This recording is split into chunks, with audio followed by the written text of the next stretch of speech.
Hello, my friend. Um, I thought I wanted to talk about words today, or rather the absence of words, perhaps. Because there is this thing, in order to communicate with each other, we have to use words, and they're quite useful, obviously. um, but there's a trap in using words because we think we know what it actually means. And that becomes especially true when we talk about mm, ourselves or spirituality in general. Because when we say words as consciousness, awareness, the universe, because we have a name for it, we think we know what it is. Mm. And if you're new to my channel, maybe I should introduce myself. My name is Josephine, and this is a space for mutual exploration, for self-inquiry, or for just showing up, being. Mm. And if you're a regular viewer, then I'm glad to have you back. Yeah. Let's say, for instance, that I say friendship. Do you instantly know what that is? Because usually our mind is quite a powerful tool, and it's useful. So it starts to map out the world. It puts things into its own little boxes and things. So if I say something like friendship, it usually already have a pre-confined definition that roughly gathers together what friendship has meant for you in your life or how you have understood it. And then it says that that is what friendship is. And here is the fallacy, that us thinking about something or our definition or how we have framed it, we think that that is what's pointed at. Hmm. And there is this phrase that goes, I think it's Krishnamurti who said it, but I'm not actually sure, I realize. So if you know who I'm quoting, whether I'm right or wrong, please do enlighten me in the comments. But the phrase goes, um, once you teach a child the name bird, they will never see a bird again. And the way I understand that is that a child who doesn't have a language, who doesn't have a concept for bird, it is actually intimately one with the experience of this magnificent being flying through the sky. Like it is actually seeing what is happening in the now. It's seeing its colors, it's feeling the impact it has on its body, it's noticing the sounds. But once you get a name for something, the mind has a tendency to wrap it into this, oh yeah, it's this little feathery thing in the sky, poops a lot and eats bird seeds. Check. I know what that is. And that's very practical, because we don't, every time we see a bird, wants to take in the magnificence of this creature. No, usually we just don't want to drive over it, or we don't want it to land in our dinner plate. We don't need to interact so intimately with it. It doesn't become functional. But there's a difference between what we do to function well and what is actually true.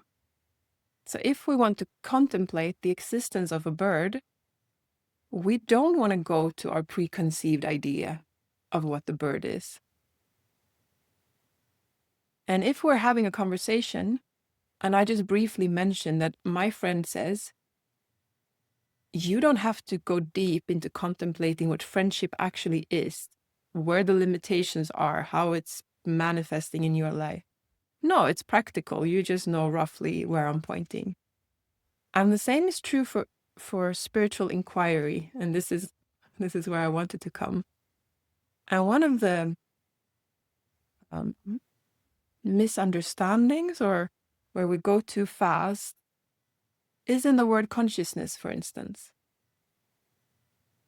Just because we have a name for it, we think we know what it is. And this, I would suggest, is two-layered. The first one is that if you and I speak about consciousness, it is not unlikely that we have different definition of it. They don't completely overlap because consciousness is such an abstract topic. It is more likely that our definition of a bird is pretty much overlapping. But the definition of consciousness, because it's harder to define what we mean, we don't necessarily mean the same thing. And that makes it hard to understand each other. Not necessarily agreeing, that's the second step, but even understanding. Because the way you talk about consciousness might not actually at all make sense to me because I have a different definition.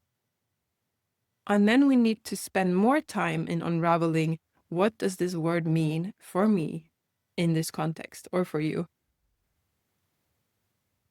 And then the second one, which is more personal, is that I even fool myself into thinking I know what consciousness is because I have spent years contemplating what it is. So I put it into a mental box, stored it in my mind, useful when I just want to talk about it in the periphery, on the sideline. But when I actually want to explore that topic, it's limiting for me. And this is especially true for when we say, oh, notice your consciousness or awareness, or whichever word we use, it is not the thing. The word is just a pointer. And it's easy for the mind to go to the word, the definition of the word, rather than going to what it's actually pointing towards. And perhaps to make it more experiential, because I'm not trying to convince you here, I'm trying to invite you to explore for yourself, to discover with me in the present moment. And let's say we talk about peace instead, peace on the inside. And usually that word has been with us for all our lives and perhaps more in certain phases. So we kind of know what it is. And then it's easy to relax back into, oh yeah, I know what peace is. And then we stay there. But that is not the same as experiencing peace. And that basically, in the experience of it, it basically means a suggestion of, oh, I'm going to notice the peace. Then I need to drop the word instantly, almost like I'm rediscovering. The word is just a pointer. And then I look at what it's actually pointing towards. And then I'm intimate with the actual thing. That's where my, I want to say attention, but that's not like my relaxation is going. To the experience of peace, which is so much more richer, so much more alive than the word peace. And whatever my definition is, how many decades I spent refining my definition of peace, it is still going to be more limited than the actual felt sensation of peace. See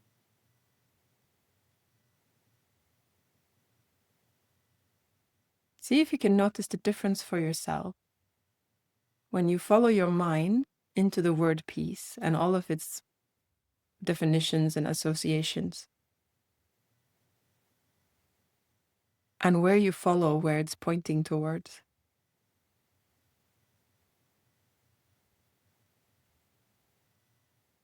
If I'm really observant myself, it's almost like I can feel a little bit of tension, like an energy flow almost going up in my head towards towards upwards, and a little bit of like activation in my body when I go to the word peace, or the definition of peace. And when I go back into experiencing peace, into just having the words as being like a guidance, and go, oh, then there is this soft, very subtle relaxation in my body. And there's also a bit of curiosity activating, as though it's asking, oh, what is it? Not in like a mind's way, but like in I guess this is the sensation that a child has when it puts things in its mouth, when it feels it, when it lets it go, when it explores it, as though I'm learning about peace for the first time. And usually the mind or the thoughts comes in as like a helpful servant, refining its own definition. And it's fine that it does that. It can do its librarian thing, making things into catalogs. But we can be very observant, so we don't fall over in that activity, that we stay in the curious unfoldment of the now, and not be so focused on capturing the experiences, but always experiencing them. That way we're in an eternal discovery. In this case, eternal discovery of peace, but it could basically be anything.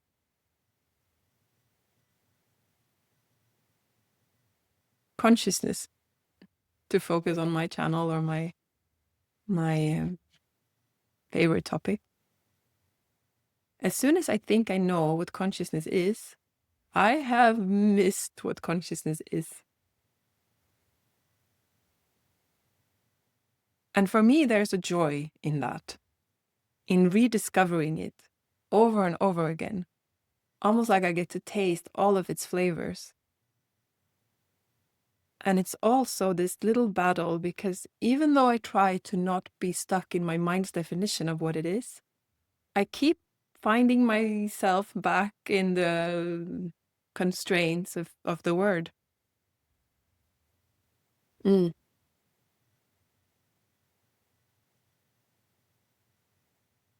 Using the tools for whether they are useful, but not allowing them to limit reality, to limit our experiences, to allow us to unfold the mystery that all of it is. Language isn't reality, it is just pointing. Yeah.